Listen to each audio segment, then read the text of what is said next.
Hey, BoLS fans, AdamHarry here with Anton from Fantasy Flight Games. He's going to give me the quick GenCon rundown of some of the cool stuff that's going on. So Anton, yes, what's the first thing? We're standing next to this, which is Conquest.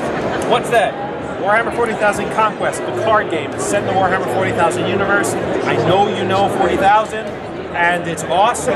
Warhammer 40,000 Conquest is a head-to-head two-player game, 7 playable factions out of the box, warlords and their associated retinue, equipment, gear, units, and you're scrapping over, fighting battles across multiple planets. It's brutal and bloody and awesome, and that's sold out first to this GenCon, so people are going nuts for it. We're going to hold our inaugural World Eater tournament here. People that have only held the game in hands and have played for a day and a half. That's going to be awesome. It's been sold out for weeks. What else is going on, though? Star Wars. We've seen so much Star Wars stuff. So we'll start with Armada, because that was the first one we saw. Right. It looks awesome. What's a Armada? week ago, or just less than a week ago, we announced Star Wars Armada. Armada is the capital ship tactical fleet battle game for Star Wars. So if you know XWing, which we'll talk about in a second, yes. XWing is an awesome dogfighting game, right? It's a skirmish game, small number of units on the table, single pilots, right? Capital ships are huge beasts, and they have immense firepower, and you have hundreds sometimes, hundreds of crew members. They fly more like naval vessels, right? They maneuver very differently. Star Wars Armada takes that with pre-painted capital ships, throws it on the tabletop, allows you to build awesome fleets for the Rebels and Imperials, and has you battling with Star Destroyers. The Tantive 4 is this little tiny ship in this game, because the Star Destroyer is a real giant ship. We've also introduced Wave 1 that is going to hit at launch early 2015, which will add not only individual Nebulon 5 frigates and Tantive 4s, Nebulon B frigates, Tantive 4s,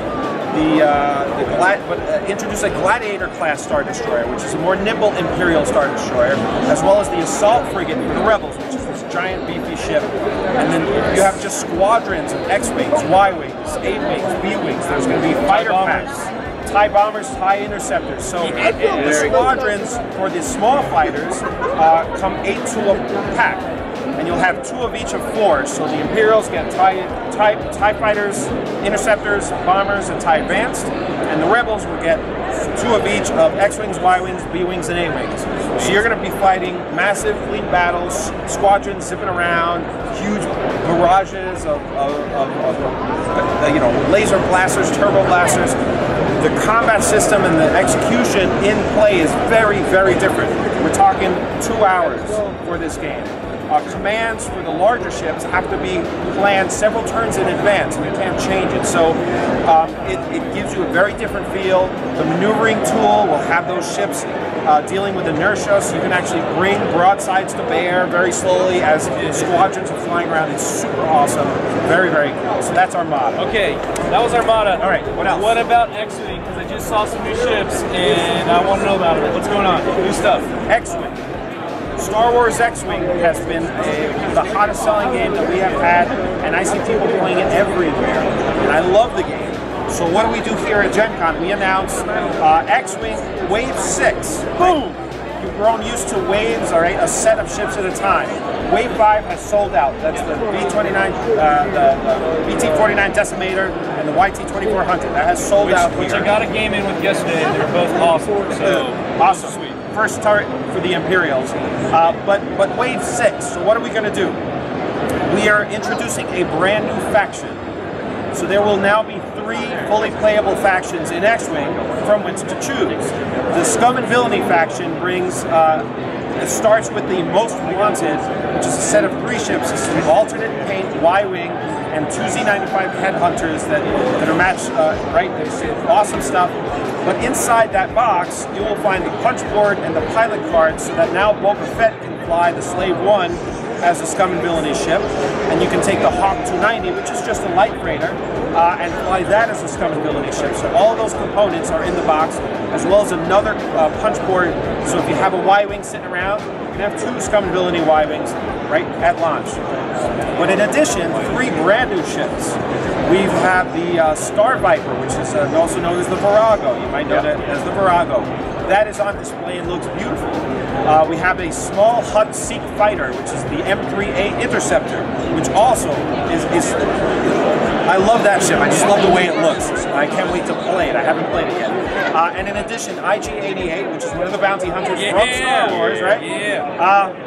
The IG-2000 is going to hit the tabletop. So Scum and Villainy is arriving as a complete playable faction right at launch, and it's going to change the meta for sure.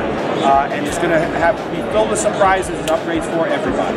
That is awesome. All right, Wave 6. Wave 6. More Star Wars though. Yes. There's a new war game. What is it? A new Star Wars.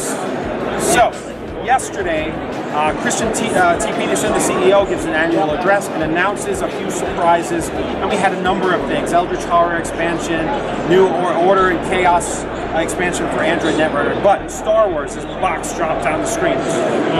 In Star Wars Imperial Assault. And unlike Wave 6, where everybody cheered, they're like, yeah! For Imperial Assault, there was silence. It was the last item he announced. And for a moment, I thought, why are they quiet? And then I started to hear the, oh my god, I'm getting goosebumps. oh my, like their brains shut off and they're looking at the core descent mechanics of units on squares, maps, a beautiful punch board, character cards, upgrades, and equipment set in the Star Wars universe. There's a gigantic box of goodness that will have you running missions and campaigns where up to 4 Rebel players will face off against 1 Imperial player in the Star Wars universe in a way that has not ever happened before. The campaigns are awesome. They've got interesting time elements, so sort of the adventure is changing in front of you. There's lots of surprises, and then the campaign book is secret. Only the Imperial player can look. So as a Rebel player, you are going to be faced mission after mission with just all sorts of awesome narrative, board game, story-driven Star Wars adventures on the tabletop.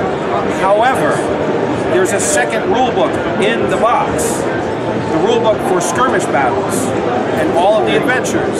So all this content, right? It's awesome. You got map tiles, outdoor and indoor tiles. You got awesome commanding officers. You got monsters. You got bounty hunters, Luke and Vader, stormtroopers. Right? Wouldn't it be cool to have a skirmish set of rules? Get out. Build your forces. You get a points value. You're given a map and a sort of a scenario. Build your forces, scrap it out, head-to-head, 2-player combat. We're going to support that version of the rules with OP. You're going to see all sorts of craziness in 2015, and we have so much more coming. Strap yourself in. That is awesome. That is so the cameraman would like to add that ATST is awesome. I was just thinking, in the box there's an ATST as well because why not? It's people are going to be thrilled, and they're demoing here at GenCon. Yes. If you're lucky enough and you've played it, now you start to see it, but wait till you get it in your hands. It is literally, it's the largest, it's the tallest box we've ever made with one exception, which is Armada. This is a new box size for us. It's literally twice the depth of our standard square because there is so much in there we cannot fit it except in that box. This is awesome news. That's what I got. That was awesome. So, real quick too, I'm a big Netrunner guy too. Awesome. The new expansion for Netrunner is called Order versus Chaos. Order and Chaos.